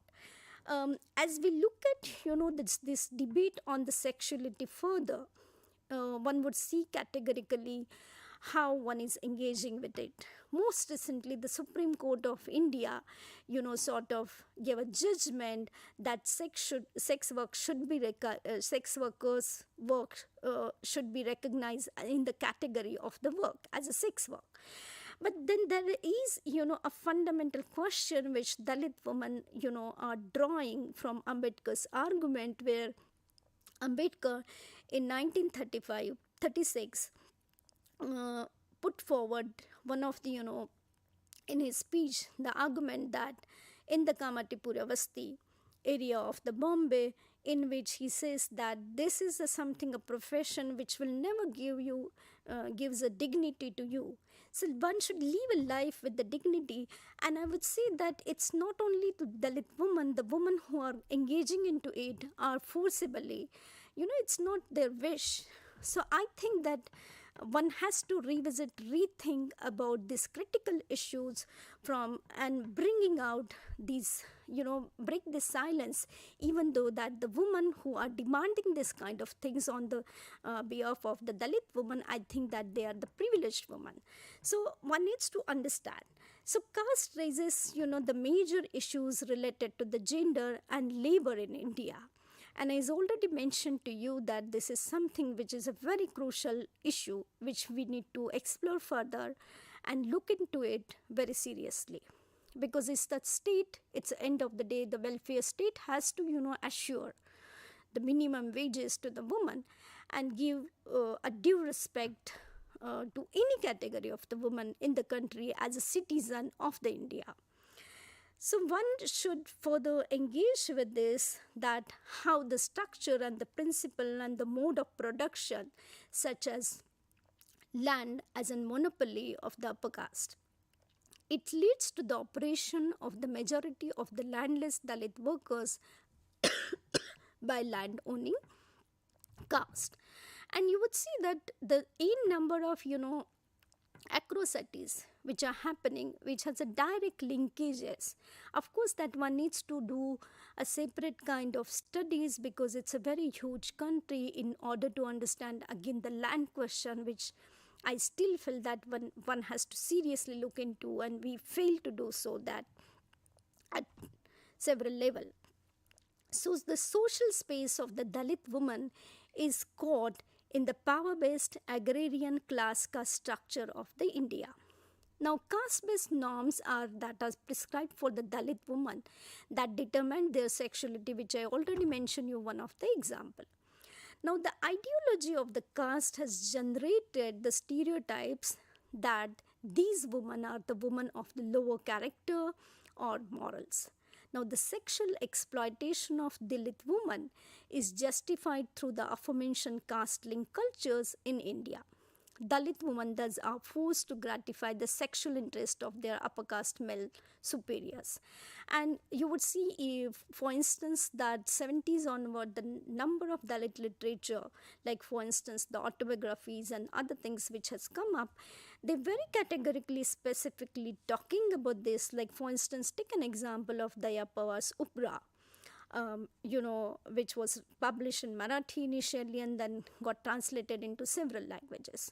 So one would see that what a vulnerable category Dalit women are, in which that they don't have anything, and it's like it's a thousands years after that they are into a knowledge production, in which that it is going to go, of course, take a time. But I think that when one is looking at this debate, we need to also further look into this complexity, which has again been a social complexity that categorizes people in India on the basis of the class, caste and gender. It gets, reverberated in the current struggle against the patriarchy in India. For instance, the protest that erupted on the Delhi gang rape has been received by the public in rigorous fashion. But it was a similar time. I just wanted to remind to you that it's almost been more than 20 women from Haryana who were gang raped, Dalit women. And there was not even the noticed by the media. So media also is something which, plays a role, which again, I would argue that is a bias in a nature. So on the other hand, that majority of the Indians were skeptical to these issues related to the murder of the Dalit woman. And I just wanted to bring back to you the example of the Kherlanji from Maharashtra, where Surekha and Priyanka Bhutpangi was, were lynched. So these atrocities reflect the rural change, which was, sort of accompanied by the quest of Dalit for social, economic and political power, and the denial of these Dalit aspiration by dominant caste. We all of us knows that how, this mother, daughter and the two sons of the mother who were, killed. And this two of them were brutally raped, and it was in fact a public rape also. So therefore I think that we need to seriously engage with this debate further, in order to understand that how the upper caste are reluctant to accept the social mobility of the Dalits. They consider socially mobile Dalits as a challenge to their monopoly. One has to also engage with these debates in order to understand further. And I already mentioned to you that the culture in the media, which is again there, which determine the in fact what has to be shown and what has not to be. At the same time that any coverage is not given, and the atrocities that are there.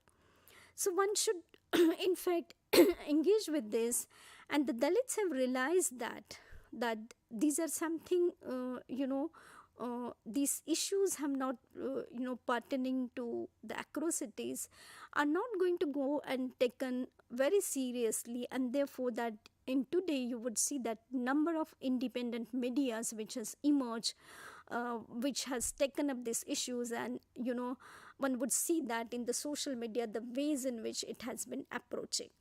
So there's a callous approach of the dominant or the upper caste toward the sexual exploitation, and one has to understand this, in other words, that such inhuman acts towards women in general and Dalit women in particular are being discussed, excluded on the basis of the caste identities of the rapist and victim. And I think that we need to take it further, this debate, because even though we do have the legal system and the laws, but there's always been sort of question which we need to understand, that how institution, how the dominant structure operates in India. Further, that the new liberal economy, which is playing a very significant role, and I think it's been very important to understand, in a few words, that how the new liberalism convert women into commodities for the sexual gratification of the dominant and the structured violence against this woman. The path with which women of the lower caste have to struggle against the systematic caste operation varies according to the different contexts, with the plural, pre-modern, new liberal ideological complexities of the nation state. And operation of the woman are being operated through the contradictory and the interconnected nodes of the class, caste and gender.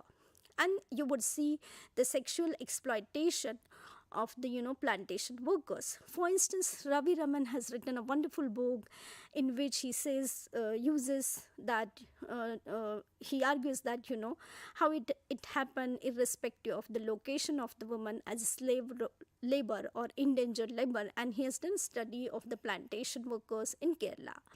So what I'm trying to argue through this lecture is that caste and gender has a multiple ways to interpret, and I think it's a time that when most of the because if we look at in fact the studies, initially the anthropologists, sociologists, they are the one who dealt with the caste question, but eventually as we moved on to interdisciplinary and multidisciplinary approach, one would see that it is engaging us, but I think the time has to come that we should go beyond and also try to look into the studies, how this this whole relationship of that, for instance, that the other castes are operating, how the relationship of the caste and gender, not only among the scheduled caste but in other castes, are operating to have a sort of sense of a meaningful sense that how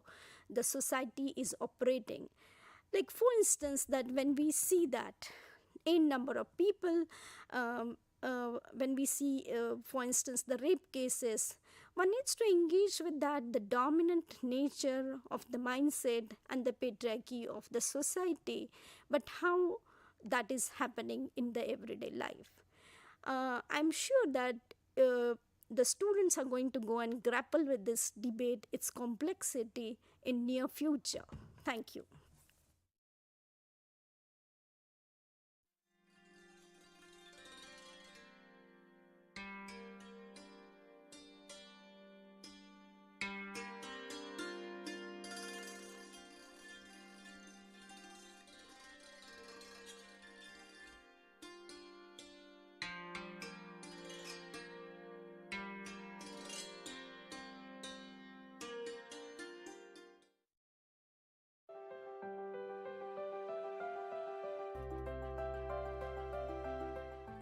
Are you a fresh graduate? Do you want to fulfill your educational aspiration by pursuing higher education in various interdisciplinary and multidisciplinary areas like environmental science, environment and occupational health, philosophy, sustainability science, folklore and culture studies? If yes, the School of Interdisciplinary and Transdisciplinary Studies offers various programs like master's program, graduate program, postgraduate diploma, certificate and appreciation program. The school offers 5 master's program. Master of Science, Environmental Science. The eligibility criteria for MSc Environmental Science is graduate in Science, BTech, BE, Agriculture graduate, Forestry graduate and Veterinary graduate. School also offers Masters in Environment and Occupational Health, Masters in Sustainability Science, Masters in Philosophy and Masters in Folklore and Culture Studies. The eligibility criteria for these 4 master's program is graduate in any discipline. School also offers various socially relevant and need-based PG diploma program like PG diploma in sustainability science, PG diploma in environment and occupational health, PG diploma in folklore and culture studies and PG diploma in migration and diaspora studies. The school also offers PG certificate in climate change and Avshist Prabandhan mein Pramar Patra. The school also offers 2 doctoral programs, PhD in environmental science and PhD in interdisciplinary and transdisciplinary studies. The school offers various innovative technologies and multimedia for providing a very excellent student support system. The study material is of high quality.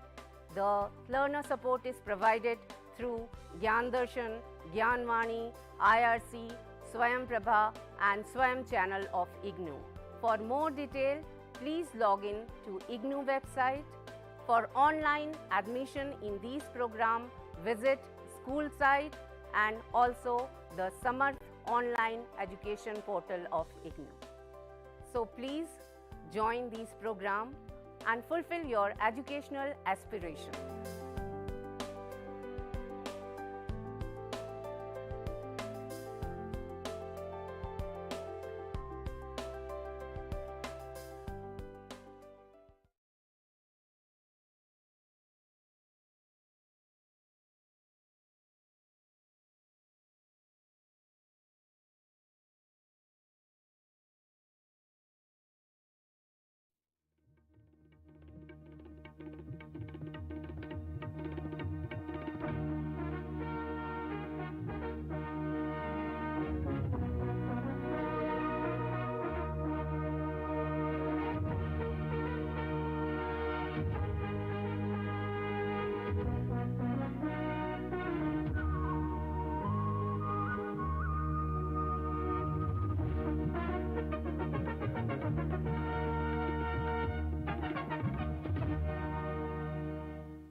Hi.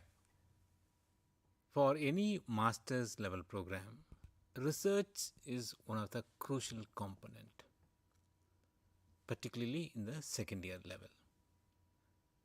Bachelor's usually concentrates in the area of skill development, capacity building, in the specific areas or in generic disciplines, combination of a couple of disciplines.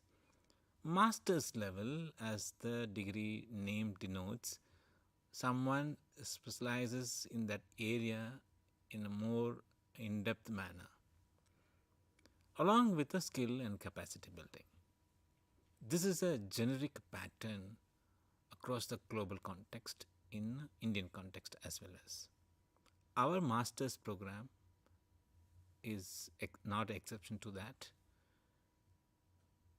We have 2 years of the 64 credit courses spread across 16 courses, 64 credits and 16 courses. If you look at the curriculum of MA-JMC program, first year we have theoretical courses along with the practicals. The second year, we have specific courses called Research Portfolio and Research Dissertation Project, MIGMC. If it is a diploma in digital media, means we have Internet Research Project. In this program, we are going to discuss about what is the special features of these practical courses. Only MJML 22, a related component in the digital media diploma as well. What are the requirements, how to start, how to proceed further, and what are the stages involved, how to complete this course. So this orientation through this lecture, this counseling sessions, purely based on this research practical course of MIGMC as well as postgraduate diploma in digital media. Research, there are a couple of stages and steps involved in the research courses.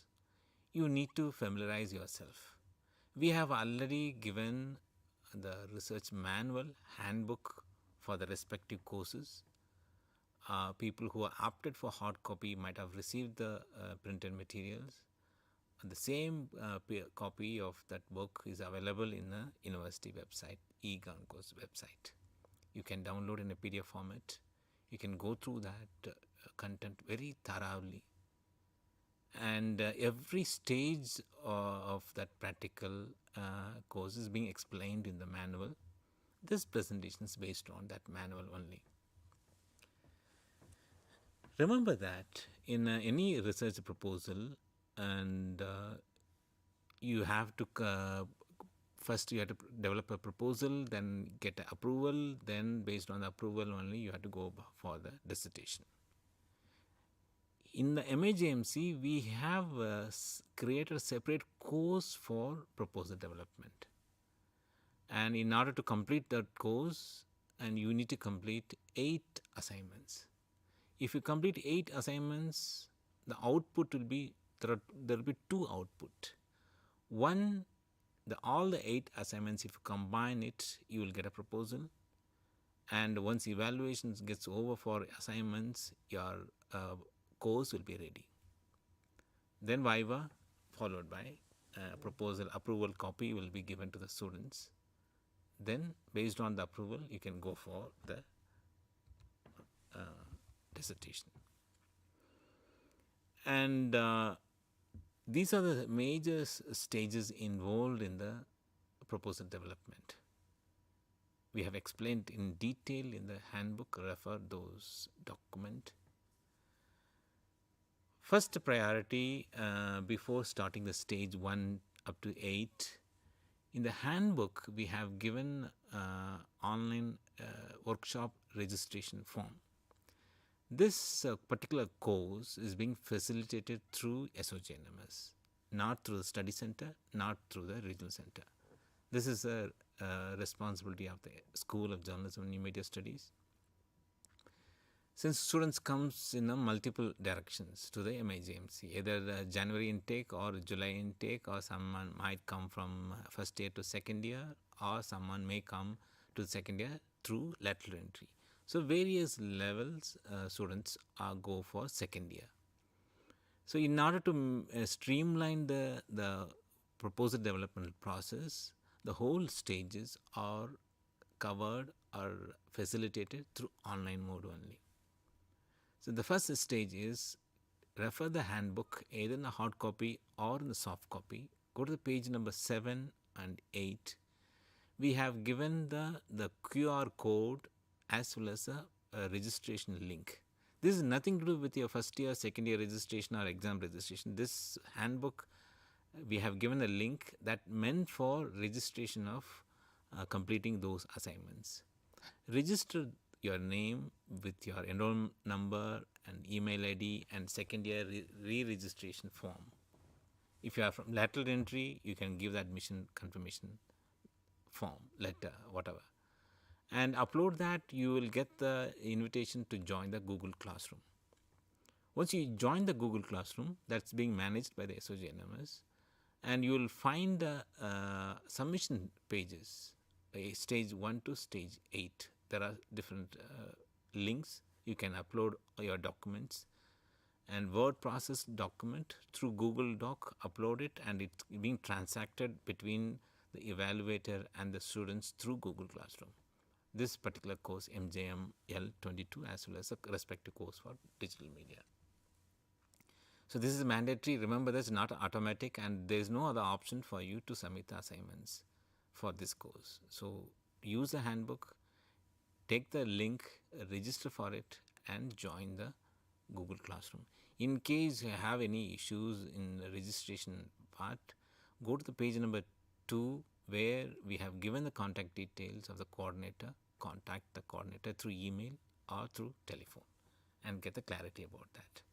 Once you register for that, once you join the Google Classroom, and there are 8 stages involved in that. Go by one, you have to go. There is no option to complete the stage 3 first, or stage 7 first, then come back to stage 1. This all the stages goes in a linear model. Without completing stage 1, you can't do the second stage 2, and without 2, you can't do stage 3. This is the way. Without 7, you can't complete the stage 8. So this is a linear model. Without completing one stage, you can't proceed with the next stage. So that is a basic administrative procedure. You need to understand that. One is a registration, then joining the Google Classroom. Then remember that these are linear level. Between 2 stages, you need to keep at least 1 week gap. So this is mandatory, because for us to go through your content, then give a feedback, then complete the thing. So if you have 8 weeks and 8 assignments, if you're able to complete within the 8 weeks, then a proposal will be ready, followed by Viva will be conducted, the course will be over. And of course, this is a open university. We have flexibility as that's mandated in the university system. So students can join the Google Classroom at any point of time during the registration period, and they can complete their stages, all the stages, at their own convenience, at their own flexible timing. So there is no deadline for these submissions, because these submissions ends in the proposal development, and once approval is done, then you are going for dissertation. So you plan your activities accordingly. For example, you have taken admission in January 2020 or January 2021. So January 2021 you have taken admission. You might have given exam in December 2021. Exam happened in March, but technically that terminal exam for December 2021. Then you are eligible to do this exercise of second year from January 2022 onwards. Any point of time you can complete. Now July, you can join the Google Classroom and take the 1 by 1, and 8 weeks over, then Viva will be done. Then once you take the approval, based on the approval, you can do the dissertation. So this is a basic fundamental concept of completing the research course. It's applicable to both the degree.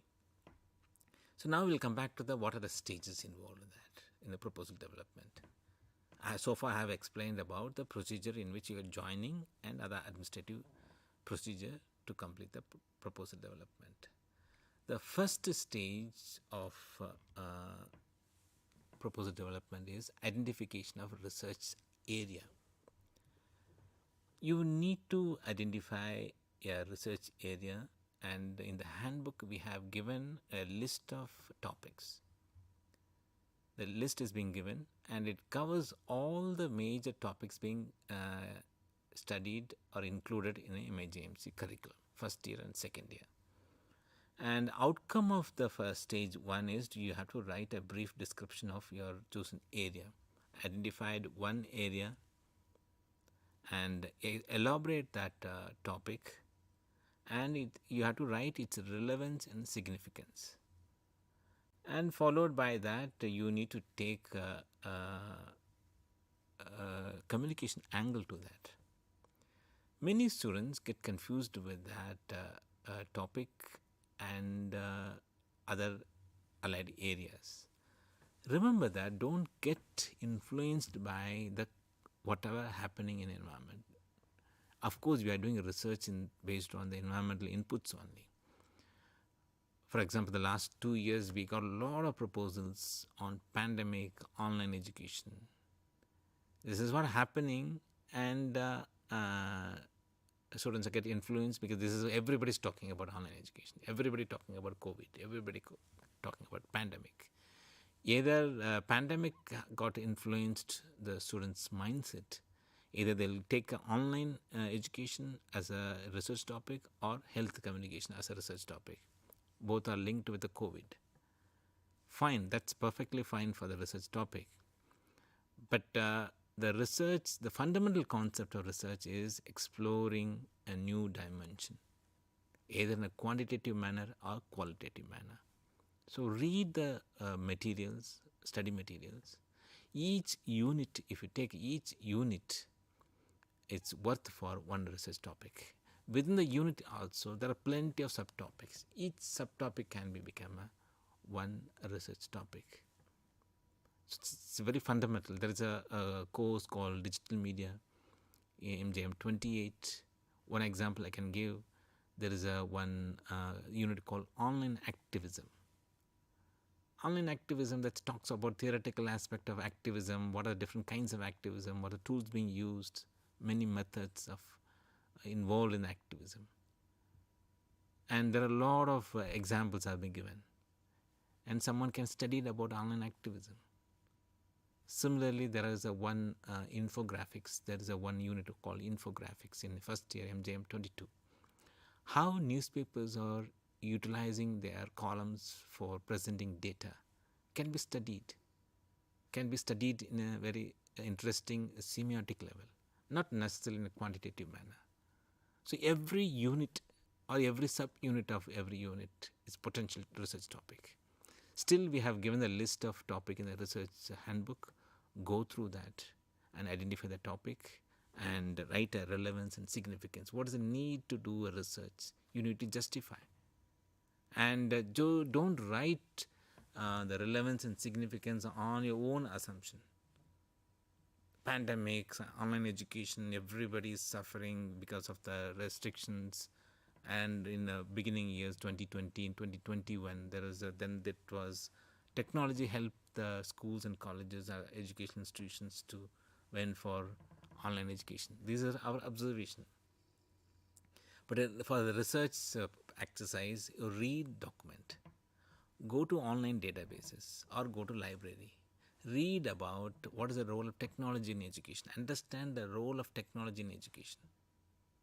And remember that whatever topic you are taking, always contextualize your topic from the communication angle.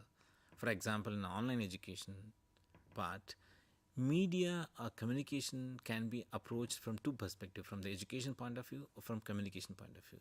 From the education point of view, the scholars from education, they look at the transaction of learning through media. So media is not important for them. Learning is very important. Learning is happening through media. This is their perspective. Whereas in the communication perspective, we are not bothered about learning. Of course, that's the outcome of communication. So we are more concerned about how the communication space is being utilized by the stakeholders of education in order to achieve the learning. See the difference. So many people get confused about the media as a tool, communication as a process. This is the two angle to that. For every topic, we can understand that. Communication plays as a tool, as a platform. That's not our concern. We have to concern about how communication is being transacted, the process of communication. So that is very important. That please take care. That is how the proposal starting point needs to be set the motion based on which we can build the case. Refer the unit 1 and 2 of MJM 31 or MJM 15 in order to write a stage 1 assignment.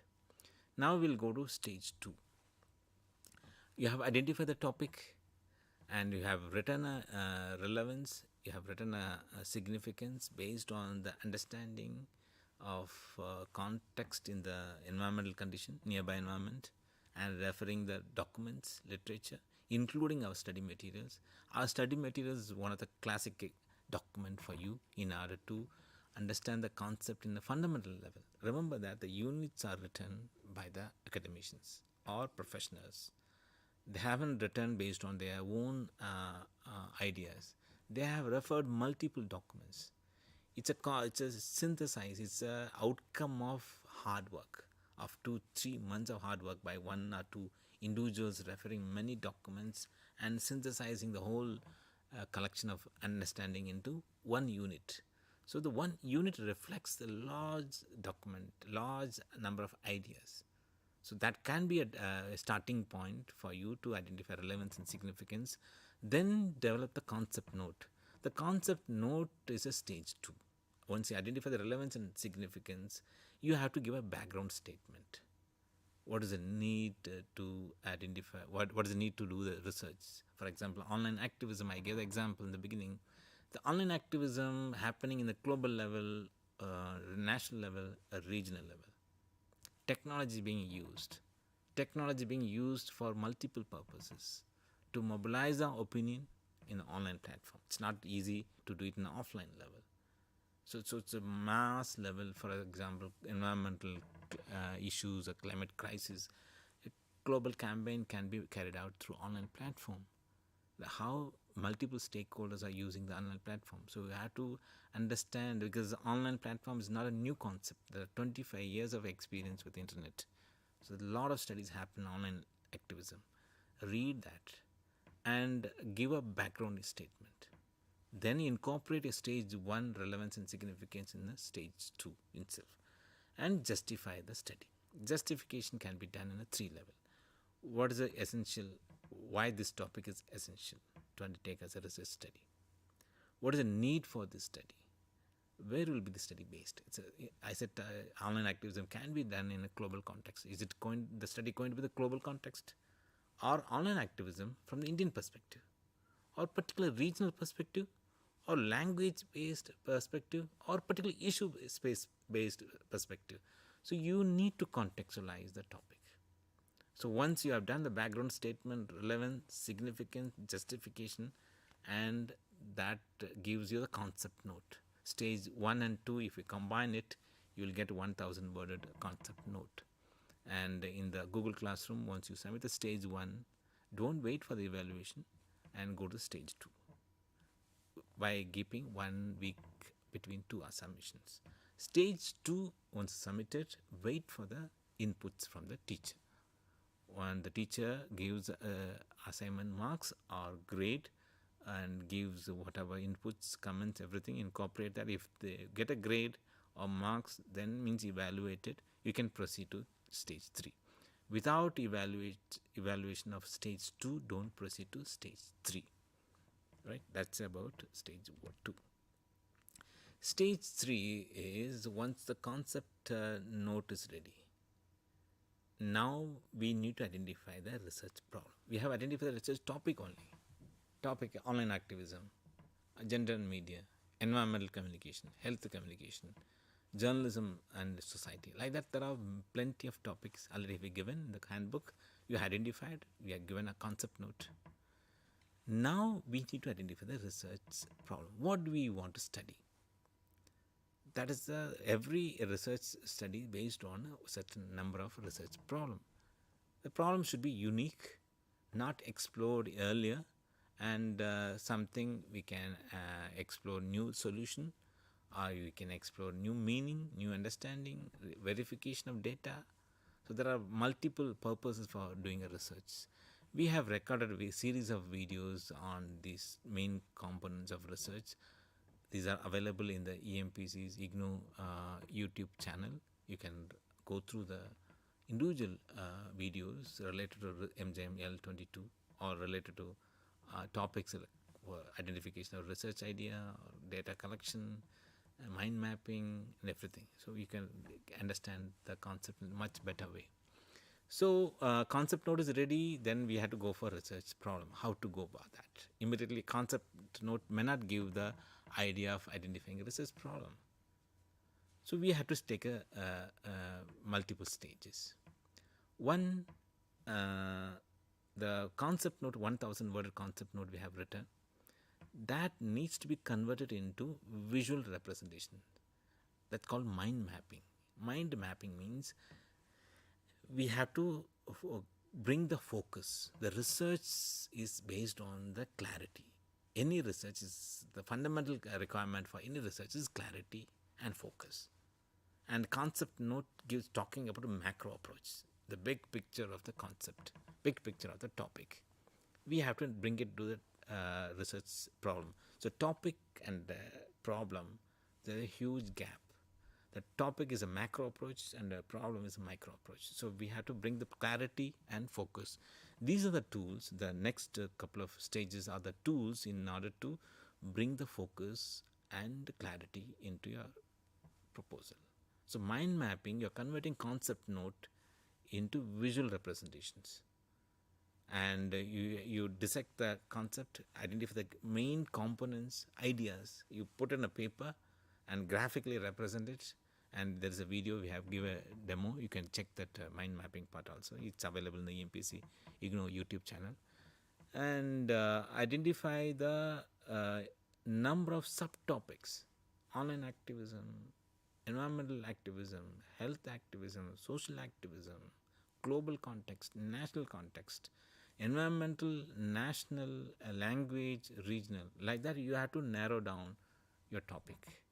That mind mapping helps you that. Once you put the mind mapping, you can remove unwanted topics and you can focus on certain area, environment, remove the health, remove the society, remove the education campaigns. So one area you have been identified. That is a mind mapping purpose. Once the mind mapping is ready, it gives a clarity that which one needs to be focused, which are the topics, subtopic needs to be removed. Remove all the remaining part to focus only on the areas in which you want to study, you want to explore further. So once the mind mapping is ready, based on the concept note, on the areas being identified, you will find a good number of key terms. Mind mapping is based on the small letter words only. So there is no sentence. So each subtopic is a keywords. You may end up with a 5 or 10 keywords on one specific area. Environmental, online activism in Hindi belt, in South Indian languages, or in a Northeast area. So you can focus on that. So these are the keywords. Based on the keywords, you have to create a keyword string. Keyword string, and based on the keyword string, and go to the online databases. You put the keyword string, you will find the relevant literature. Once you identify 20 relevant literature, and you have to go through all those literature, read carefully, and you have to review those literature. 20 articles required for this proposal development. Read those reviews, articles, review those articles. Once you start reviewing the articles, you will find research trends. Thematically, certain areas might be dominant within 20 articles. Methodologically, some methods might be dominant. And interestingly, the output might give you some new ideas. So you identify the research trends. Once you identify the research trends, and you can figure out the gap. Okay, so far people studied these areas, but my area is this much thing. There is a gap between my expectation and available data. That's called gap. That can be converted into a research problem. Once the research problem is being identified, you have to identify aims and objectives. What do I want to do a research? I want to do, this is my aim, this is my objectives. And based on the aims and objectives, you have to do that data plan, methodology. Once you complete all the stage 1 to 8, your proposal will be ready, submit to the school, viva will be conducted, and your course will be over. Based on approval, you can go to the dissertation. Hope it is clear. And for any queries, you can contact the school or contact the coordinator through mail or telephone. Thank you.